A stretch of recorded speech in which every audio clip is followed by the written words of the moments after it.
නගර සභාවට. දැන් කොහොමද දැන් සමගි ජන බලවේගයයි එජාපේ එකතු වෙලා පිළිටවන්න යනවද? ඒක මත යනවනේ දැන්. ඔව්. එක්සත් ජාතික පක්ෂයත් ඒ වගේම එහි නායකයා රනිල් වික්‍රමසිංහ මැතිතුමත් හිතන විදිය තමයි රට නන්නත්තර වෙන්න දෙන්නේ නැතුව. රට පළාත් පාලන ආයතන නන්නත්තර වෙන්න දෙන්නේ නැතුව යම් බලයක් පිහිටවලා නායකත්වයක් හරි ගස්සලා වැඩ කරන්න ඕනේ කියන තැන ඉන්නවා.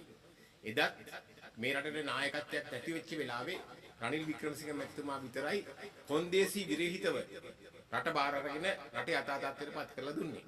ඒ වගේ තමයි මේ පළාත් පාලන ආයතන කොළඹ විතරක් නෙමෙයි යම් පළාත් පාලන ආයතනයක් පිහිටවා ගන්න බැරුව රන්නත්තර වෙනවා නම් එක්සත් ජාතික පක්ෂය හැමතිස්සෙම සූදානම් ඒ සඳහා අවශ්‍ය සහයෝගය ලබා දෙන්න. මොකද අපි හිතන්නේ නගරාධිපතිනවද උපනගරාධිපතිනවද කියනට එහා ගිහිල්ලා අපි හිතන්නේ මේ රටේ පළාත් පාලන ආයතන ස්ථාවරභාවයක් තියෙන්න ඕනේ. ඒ හින්දා අපි ඒ නිසා අපි බලය පිහිටීම සඳහා ඕනම කෙනෙකුට උදව් කරනවා. එතකොට දැන් මාලිමාව විශාල වෙහසක් දරනවා බලය පිළිටවන්න. දැන් ඒගොල්ලන්ගෙන් ආරාධනාවක් ලැබුණොත් එක්සත් ජාතික පක්ෂයට සම්බන්ධ වෙන්න කියලා. ඔව්. ඇත්තටම මගේ දැනුම හැටියට මම දන්න එක්සත් ජාතික පක්ෂයේ රනිල් වික්‍රමසිංහ මැතිතුමාගේ විෂන් එක තියෙන්නේ කවුරු හරි කමන්නේ.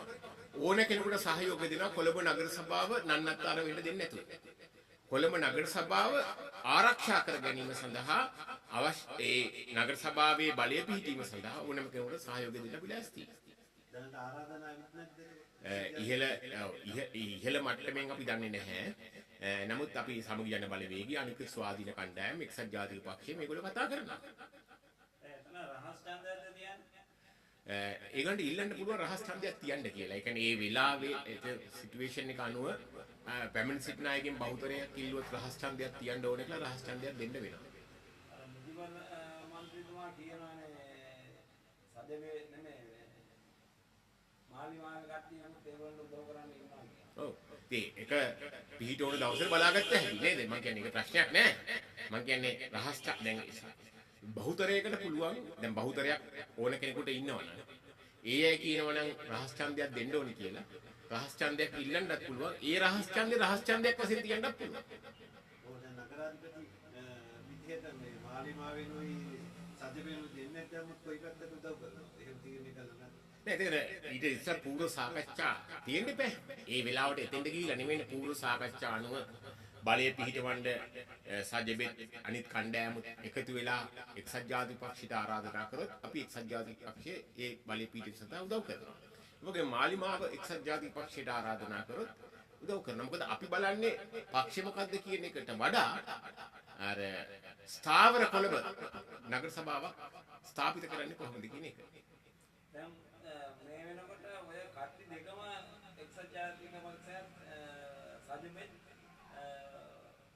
නගර සභාවේ බලයේ හිටියා. නමුත් අද වෙනකොට මේ දෙකම ප්‍රතික්ෂේප කරලා තියෙනවා ජනතාව. තනි පක්ෂ විදියට බලපුවාම. නමුත් දැන් මේගොල්ලෝ ඇවිල්ලා දැන් ආයෙ මොකද්ද කරන්නේ? එතකොට ඒගොල්ලෝ ඉන්න කාලේ ඉතින් මෙච්චර කල් දැන් එදා නගර සභාව තිබ්බට වඩා අද නගර සභාව කොළඹ මහනගර සභාව ලොකු වෙනසක් වෙලා තියෙනවා. නිදහස ලැබෙනකොට අපිට හම්බෙච්ච කොළඹ මහනගර සභාවේ තිබිච්ච රෝහල් සංඛ්‍යාව, ක්ලිනික් සංඛ්‍යාව, පාසල් සංඛ්‍යාව, කුණු අදින ප්‍රමාණය, ජනගහනය, ඒ දායක පහසුකම් වැඩි වෙලා තියෙනවා. ඒක ජනතාව හිතනවා නම් ඒක මදි. ඒක මොන හරි ප්‍රශ්න තියෙනවා කියලා හිතනවා නම් ඡන්ද දෙන්න ඇති. නමුත් අපි දැක්කට දැන් මහා ආණ්ඩුවට ඡන්ද දීලා රනිල් ගෙන ආපු ගමන නෙමෙයිනේ අන්තිමට ඒකමනේ කොපි කරලා යන්න සිද්ධ වුනේ. ඒ වගේ ඉතින් ඔය එක ජනතාවගේ සිතුම් පැතුම් වෙනස් වෙන්න පුළුවන්. ඒක අවබෝධ කරගන්න වෙන්නේ පස්සේ. දැන් ඔහොම හිතලා ගෝටට ඡන්ද දුන්නා. මොකද්ද වුනේ?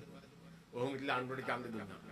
ආර්ථික වශයෙන් අපේ රට අර ජනතාව බලාපොරොත්තු වෙන්න ඉන්නේ නැහනේ. ඒ වගේ කොළඹ මහනගර සභාවත් ජනතාවෙම හිතන්න ඇති වෙනසක් දකින්න බලන්න ඇති. හැබැයි මේ වෙනස කොච්චර ප්‍රායෝගිකද ඵලදායීද කියන එක තමයි වැඩ කිරීමත් එක්ක තේරෙන්නේ. ඉතින් යම් මේකින් දැන් පළවෙනි දේ තියෙන්නේ අපිට කරන්නේ මොකද්ද කියන එකට එහා ගිහිල්ලා මේ ඡන්ද ප්‍රතිඵලයෙන් කොහොමද සභාවක් පිළිගන්නේ කියන එකනේ. ඒකයි එක්සත් ජාතික පක්ෂය කිව්වේ. එක්සත් ජාතික පක්ෂය හැම විටම කොළඹ මහනගර සභාවේ ජනතාවට ආදරේ. ඒක ජනතාව නන්නත්තර වෙන්න ඉඩ තියන්නේ නැහැ. යම් තැනකට අවශ්‍ය තැනට උදව් දෙන්න ලෑස්ති. ඉල්ලන ඉදිය අනුව. ඔව් දැන් අපි දකිනවා මේ රනිල් වික්‍රමසිංහ ජනාධිපතිතුමාගේ ආර්ථික පාලනයම තමයි මේ රජය යන්නේ. නමුත් තව තුන්වෙනි වාරිකයේ ලෝක බැංකුව අරගෙන නැහැ. මොකක්ද මේක මේ ඇත්තට මෙහෙමයි. අර දැන් හැමෝම කොයි දේශ රනිල් වික්‍රමසිංහ ඇරෙන්න සජිත් ප්‍රේමදාස ගත්තත් අනුර කුමාර දිසානායක ගත්තත් වෙනත් දේශපාලන ජනාධිපතිවරණයට ඉල්ලපු නායකයෝ ගිහින් බත්තත් IMF එක බොහොම හැල්ලුවට දාලා ඒ කොන්දේසි ඔක්කොම වෙනස් කරගෙන අපි වැඩ කරනවා කියලා කිව්වා. හැබැයි රනිල් වික්‍රමසිංහ මහත්තයා කිව්වා IMF එකේ කොන්දේසි ඔයගලන්ට වෙනස් කරන්න වෙන්නේ නැහැ. රටක් වශයෙන් අපි ගිවිසුම් අත්සන් කරලා දින අපිත් ඒවා සාකච්ඡා කරලා හොඳම ක්‍රමය තමයි කරේ කියලා.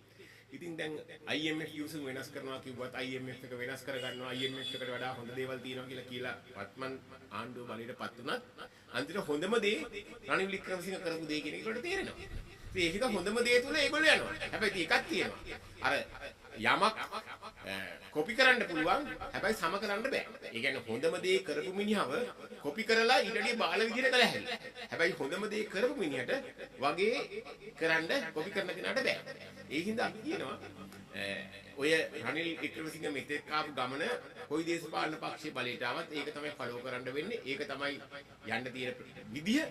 ඒක තමයි යථාර්ථය. ඒකින්ද ඒ දේශපාලන වාසි ගන්න ඒවා වෙනස් කරනවා අරවා වෙනස් කරනවා කොට ඒවා වෙනස් කරන එක ප්‍රායෝගික නෑ. ඔව් දැන් ඇමරිකා ප්‍රතිපත්තිය ලංකාවේ ආර්ථිකයට ප්‍රශ්නයක් වෙලා තියෙනවා. දැන් රනිල් වික්‍රමසිංහ ජනාධිපතිතුමා කියන මේක විදිහට සාර්ථක වෙනවා. අනිවාර්යයෙන්ම වෙනවා. මොකද ඩොනල්ඩ් ට්‍රම්ප්ට ළඟට ගිහිල්ලා කතා කරන්න පුළුවන් ටෙලිෆෝන් එකෙන් කතා කරන්න පුළුවන් මිනිහෙක් ලංකාවේ ඉන්නවනම් ඒ රනිල් වික්‍රමසිංහ විතරයි. හරි ඔහුට පුළුවන් මේකට ඇත්තටම රනිල් වික්‍රමසිංහ බොහෝ විට අපි ඒකේ ක්‍රියාදාමයේදී බැලුවාම නිකන් ප්ලාස්ටර් අලෝන වැඩ නැහැ. දීර්ඝකාලීන වැඩක් තමයි කරන්නේ. එතකොට ඒ හරි දීර්ඝකාලීන සංගීතය තුල වැඩ කරන්න පුළුවන්. ඒතකොට එහා පැහැදිලි කරලා කිව්වනේ මේකට තියෙන උත්තරේ තියෙන්නේ එක්කෝ ඉන්දියාවත් එක්ක වගේ රටවල් එක පොකුරක් වශයෙන් ආසියාව ඩොනල්ඩ් ට්‍රම්ප්ට මුහුණ දෙන එක.